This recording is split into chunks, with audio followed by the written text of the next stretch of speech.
Christmas Eve, 1913. My grandfather Kehar Singh became a farmer, free to practice the heart of his Sikh faith, love and oneness. And so when his Japanese American neighbors were rounded up and taken to their own detention camps in the deserts of America, he went out to see them when no one else would. He looked after their farms until they returned home. He refused to stand down. That's right. In the aftermath of September 11, when hate violence exploded in these United States and a man that I called uncle was murdered, I tried to stand up. I became a lawyer like the man who freed my grandfather, and I joined a generation of activists fighting detentions and deportation, surveillance and special registration, hate crimes and racial profiling.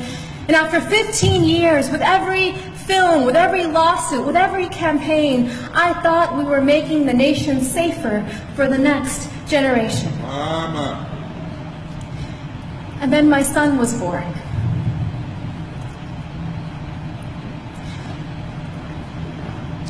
On Christmas Eve, I watched him ceremoniously put the milk and cookies by the fire for Santa Claus.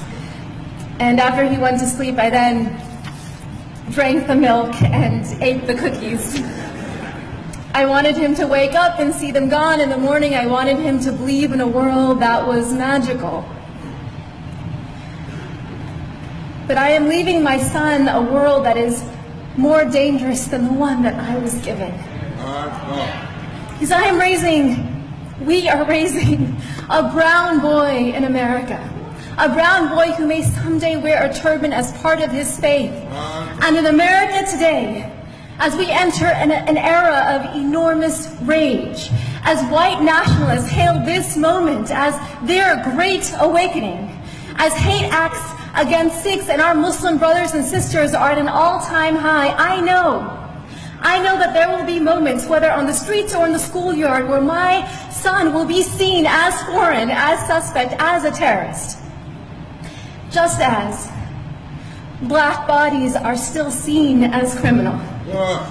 Brown bodies are still seen as illegal. Trans bodies are still seen as immoral.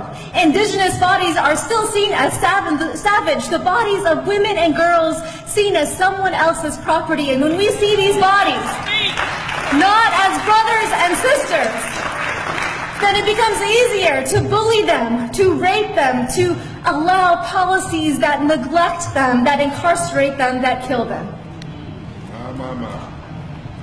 Yes, Rabbi. The future is dark. On this New Year's Eve, this watch night, I close my eyes and I see the darkness of my grandfather's cell, and I can feel the spirit of ever-rising optimism in the Sikh tradition, Chardi Kala, within him. And so the mother in me asks, what if? What if this darkness is not the darkness of the tomb, but the darkness of the womb? What if our America...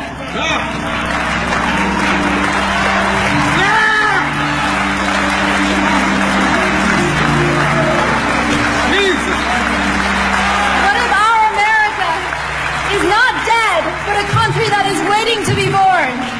What if the story of America is one long labor? What if all of our grandfathers and grandmothers are standing behind us now, those who survived occupation and genocide, slavery and Jim Crow, detentions and political assault? What if they're whispering in our ear today, tonight, you are brave? What if this is our nation's great transition?